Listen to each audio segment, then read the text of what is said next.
JP's Ponderings, and in this episode we're going to talk about...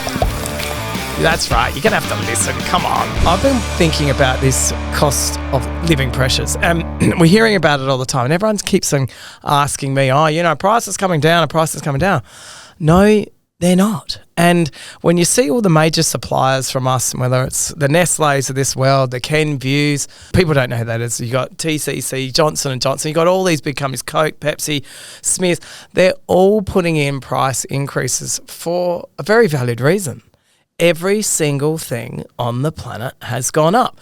The cost of getting freight over here on big ships, the shipping container pricing's increased, fuel prices have increased, the Panama Canal is now blocked and they have to send boats around, which takes months and months longer. Of course shit's getting more expensive. And I look at it in our own business. Now, we look at our electricity bill, for instance, has doubled. So our electricity bill's gone from 7 to 14 mil like that overnight. So you talk about these things like they're headwinds, these things that are increased costs are wage costs. So 2 years ago, had to give everyone 5% increase. So these are just 5% increase for what your wage costs are. Last year, we have to do 5% increase. We haven't seen increases that hard ever before. The inflation rate keeps on going up, but now it's started to settle. We're in April 2024, and you could say it's started to settle a little bit, but it really hasn't. And the more I look into how things are and the economy that's going out there, I'm not an expert. I'm definitely not an economist, but I can clearly see things are not on the decline as people keep saying that they are. And Drake's is no different than any other business. We have price increases that come through from suppliers. They don't have to give us any reason for what those price increases are. There's no reason whatsoever at all. So you can assume that's for raw material costs or for trying to get the product to the end place, which is technically our warehouse. So why does anyone else think it's going to change? I can say it's changed a little bit on the produce, the fresh produce, the fruit and veg, and the meat market, depending on what's been exported in the meat market. So we can see fluctuations on those markets. So we have seen some decreases along the way, but this cost of living pressure is real. Now, supermarkets, they've been the benefactor of these increases because since COVID, people have been eating more at home. So that technically means we're selling more product, which we are. And because we've had to recoup the costs from what the suppliers sent through, that's how you get a price increase. Now, you might look at the price lockdowns, the markdowns, whatever the supermarket chains want to call their locked in low price. And that is locked in for a period of time, which is generally funded by the supplier to lock it in for a period of time. That time used to be 6 weeks, 12 weeks, 13 weeks, 26 weeks, and now that's out to 26 weeks now. So they're a locked in price with a deal in place to keep that product at a certain price, which the suppliers make the decisions that. It's not driven by us as the retailer, it's the suppliers driving that. So we have to be very delicate when we talk about pricing, as you know, the ACCC pricing inquiry, but for me, it's more about how that increase of living is really increasing across the board. And Drake's, we're a large business. We employ about 6,000 team members, and 60% of those, maybe even more, are living week to week and a week to week paycheck. And that means literally every dollar that you're earning, you're almost spending just to stay alive. So what becomes the big common denominator of that? Well, it's the food that you eat. Now, when you look at what foods have been purchased, has anything really changed over the last 5, I'll say 10 years of Drake's? No, not really. The only thing that's really changed is our increase of special mix has gone slightly up, just over 50%, but our basket has actually increased since COVID because I think people have come into our stores and realised they're great stores to shop in and they want to vote with their feet. And we've noticed that and have been the benefactors of that. But that doesn't mean that your pricing is cheaper. With the headwinds coming through, and I'll talk about electricity because that one's dear to my heart because that's doubled. And for a small business, and when you compare us to Coles and Woolworths and Audi, we are like a very, very small fish in a big pond. We are that very small fish. And when you look at that cost, you think, why the hell is our cost like that?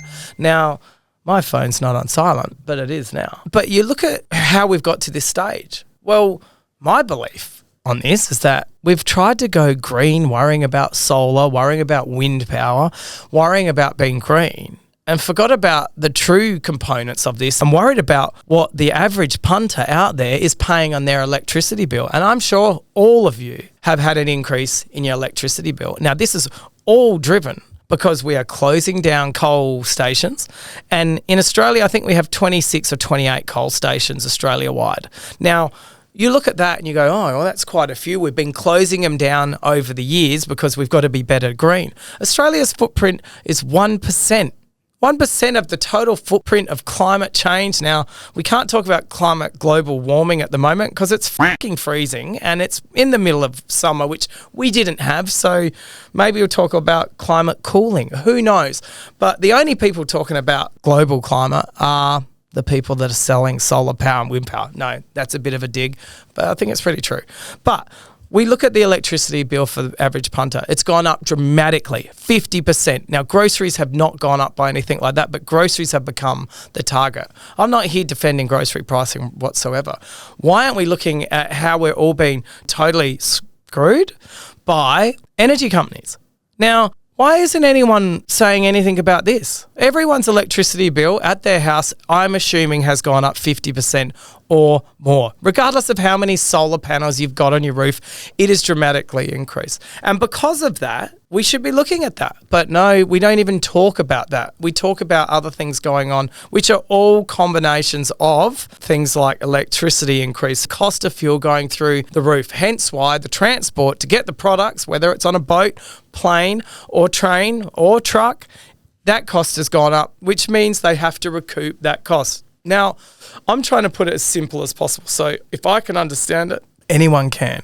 So those are all increases. Those are all headwinds that we've all had to endure. So, but because of that, I can't see any leniency in our industry moving forward because I can't see these costs going down. Now, I don't want to be the bearer of bad news, but I look at tradies. Now, I don't know if any of you seen the new South Park where the metaverse and they got all the tradies are the billionaires because all of a sudden tradies are fixing stuff because everyone's become so dumb in their mind they can't turn something on and off to get it fixed. They need a tradie to come in. And that metaverse fully shows that the tradies come and then, oh, no, I can't do it. I'm too busy. Oh, I'll come back later. And they go, no, I'll give you $50. I'll give you $50. Can you fix it now? Put me first in the list. And the tradie's like, oh, well, Jimmy down the road's giving me $100. And that is what is fucking happening on this planet right now. People are using their money to bribe people to get higher up on the list so they don't have to wait for the essentials. And this is frightening me because the rich are definitely getting richer and the poor are definitely getting poorer. And you can clearly see this going on. And it's been going on, and I hate saying it, since COVID hit. We've definitely started to see a real divide. You look at all these big companies that have got bigger and bigger. Let's not even talk about Big Pharma that's become squillionaires overnight. Let's talk about everyone else, all the richest people in the world. They've got richer. In Australia, all the mining magnates doubled their profits since COVID. I don't know if it's just me that can obviously see this, but when you look at it and what's coming ahead, I think it's pretty grim. Now, I'm Mr. Positive. You call me Mr. Optimism. I don't want to say one of my dad's quotes, but throw me in a bucket of shit and I will come out with a Mars bar. Like, I'm so positive about things, but geez, I can only see toughness coming forward. And this is all because of these headwinds. I do not see them coming down. Trying to buy a house, like, it's ridiculous what people are paying for houses. And I really feel for people that are trying to buy a house. I saw some stat back in the old days, like, I think you now need 20 times what you're earning or something to be able to afford to buy a house. It's absolutely ridiculous. It's almost unattainable. And I look for my kids. They are probably not going to be able to buy a house unless I help them out, because I hate to think in 10 years' time, they'll probably have to earn $500,000 a year to be able to even afford a house. So I do see that moving forward. So for me, these headwind costs that have come up, they seem to be not going away in a hurry. So that is definitely something that I've noticed. So let's go back to the house pricing. This thing scares me. I look at what houses are going for, And just recently I had my house evaluated, and it's ridiculous what they've come back for at the evaluation. So let's talk about, if you wanted to save for a 20% deposit in 1985, the average household would have to then save for 2 years to put down that 20%.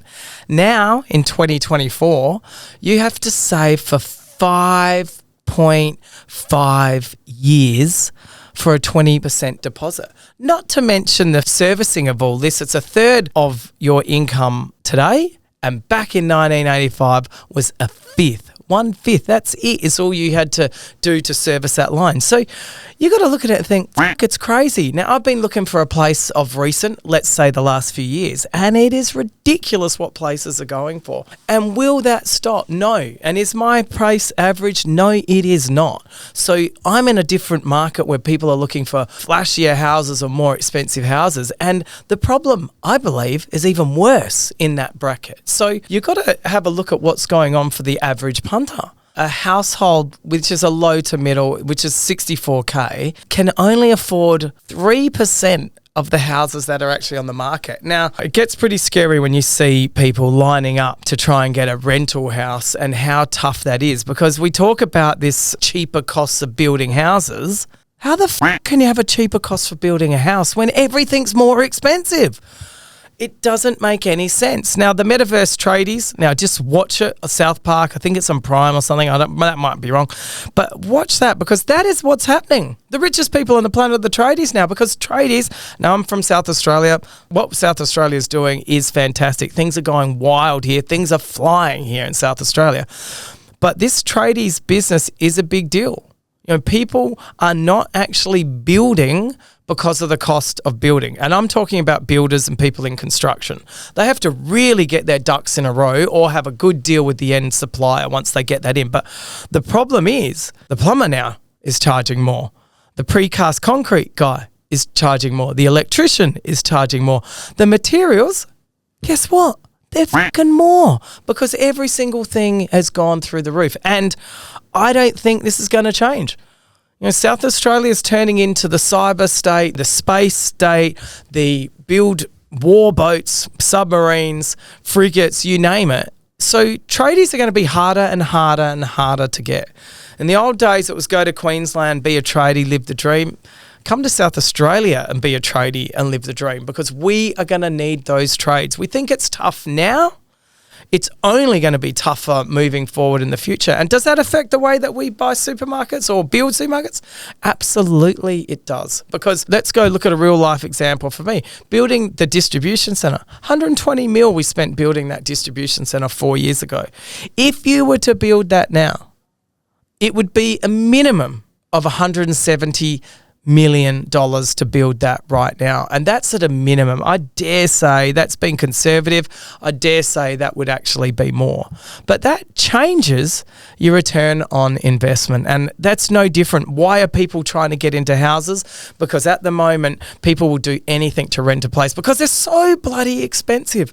I look at the rental places I've got. I've got a place at Wynnum in Queensland where I used to work and used to live. Still got the place. I feel so guilty about how much I'm charging for rent that I've fixed every single thing in that house, so there's nothing that can't be fixed, because I want the best for the tenant that's in there. Will I ever go back to that house? No, I won't. But I want to make sure that whatever we've got up there, whatever someone's living in, is like their home. So I think I'm a little bit different, but that makes me realise how tough the rental market is. I don't have many investment properties, but I can clearly see that's a problem from friends telling me that this is a massive problem. So I don't think it's going away. I think it's only getting worse, and it's going to be interesting to see what's happening. Now, if I can give you three quick tips that come to mind, and I got told these ones, was work hard. Now, it doesn't mean work a billion hours like the old man and his cronies in the day and myself when I was a young man. Like, the world has changed, and it's changed for the better. Let's face it. Back in the old days, there was no balance. It was all work, no family. Now it's got like this, and now it's probably like this, but it needs to be a bit more balanced. I 100% agree on that.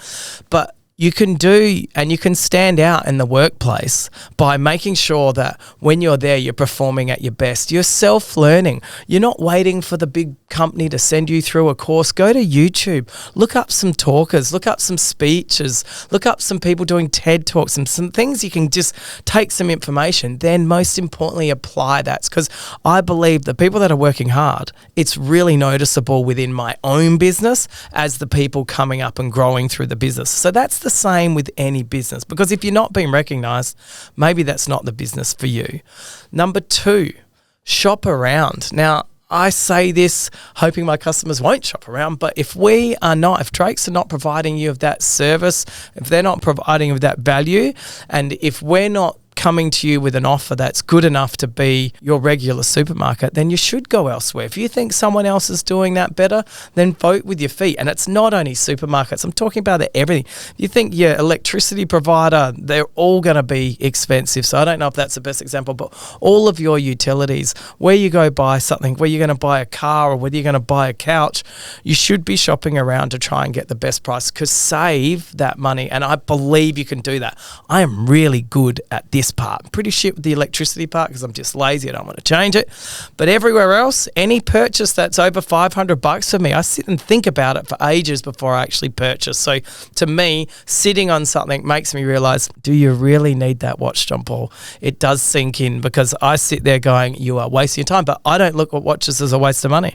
I look at watches as an investment. And that's where I think the way I look at things is a little bit different. I buy things because I believe they're going to be better and be worth more money in the future. That's a little bit different than buying things that you're consuming or buying things that go down in value.